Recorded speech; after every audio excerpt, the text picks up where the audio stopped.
আপনার ওখানকার কেষ্ট যে ভাষা তো শোনা যাচ্ছে না। কেউ কেউ বলছেন হেডফোন লাগান, হেডফোন লাগিয়েও শোনা যাচ্ছে না।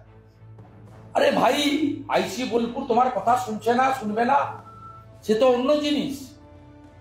আমরা তো তর্ক করি, আমি তো এক্ষুনি কলকাতা পুলিশকে তাড়িয়ে এলাম। রাজনৈতিক লোকের ভাষা, এ তো কালকে বিষয়টা অনুব্রত মন্ডল ভার্সেস পুলিশ নয়। মমতা ব্যানার্জির বক্তব্যটাও মহিলা কেন্দ্রিক। এই প্রধানমন্ত্রীকে আক্রমণ করতে গিয়ে আমাদের সিঁদুরকে আক্রমণ করেছেন, যা আমাদের সনাতন ভারতীয় সংস্কৃতি, মহিলাদের নারীদের সংস্কৃতির তাদের একটা বড় একটা তাদের আস্থার বিষয়, তার সঙ্গে তাদের আবেগ যুক্ত আছে।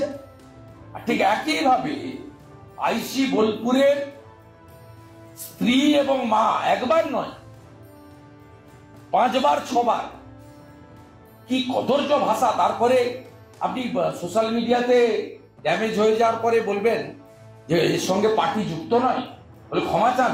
এটা ক্ষমা চাইলে হয়? ও তো ভুলভাল বাংলাতে অশিক্ষিত মূর্খ। বোলপুরে মাগুর মাছ বিক্রি করতো, আর 500 কোটির মালিক।